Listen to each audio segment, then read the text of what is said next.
বাংলার রহস্যময় ব্যক্তি ও তথাকথিত ভবিষ্যৎ দ্রষ্টা বাবা ভাঙা আবার আলোচনার কেন্দ্রে এসেছেন। অনুসারীদের দাবি অনুযায়ী তিনি 2026 সালে যুদ্ধ ও ধ্বংস এমনকি তৃতীয় বিশ্বযুদ্ধের সম্ভাবনার ভবিষ্যৎবাণী করেছেন। সামাজিক মিডিয়ায় ভাইরাল হওয়া ভিডিও ও পোস্টে বলা হচ্ছে, বাবা ভাঙা পূর্বে বড় ঘটনা যেমন 9/11 হামলা, বারাক ওবামা নির্বাচিত হওয়া, চেরনোবিল পারমাণবিক বিপর্যয় এবং বৈশ্বিক সন্ত্রাসবাদের উত্থান পূর্বাভাস দিয়েছিলেন।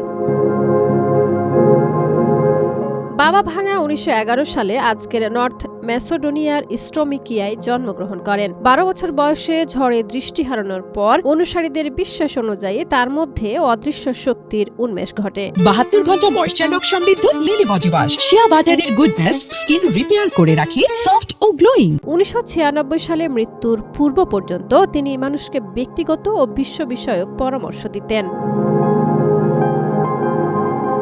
বিশ্লেষকরা বলছেন, বাবা ভাঙার ভবিষ্যৎবাণীর পেছনে কোনো বৈজ্ঞানিক প্রমাণ নেই। অধিকাংশ তথ্য সামাজিক মিডিয়ার গুজব, পুরনো কথাবার্তা এবং সমকালীন ঘটনা মিলিয়ে তৈরি। বাবা ভাঙার নিজের লেখা বা বক্তব্যের প্রামাণ্য রেকর্ড পাওয়া যায় না, তাই বাস্তব বিশ্বের ঘটনার সঙ্গে এগুলো মিলিয়ে দেখাকে বৈজ্ঞানিক বা নির্ভরযোগ্য তথ্য হিসেবে ধরা যায় না।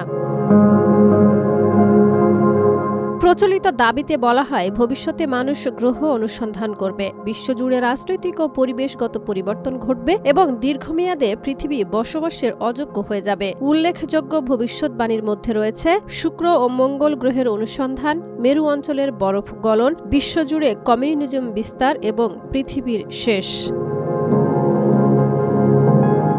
বাবা ভাঙা এখনও সাংস্কৃতিক আইকন হিসেবে মানুষের কৌতূহল উস্কে দেন। বিশেষজ্ঞরা মনে করেন, অজানার সঙ্গে মানুষের ভবিষ্যৎ জানার আকর্ষণই তার প্রতি আগ্রহের মূল কারণ। তবে এসব ভবিষ্যৎবাণী বৈজ্ঞানিক বা নির্ভরযোগ্য তথ্য নয়।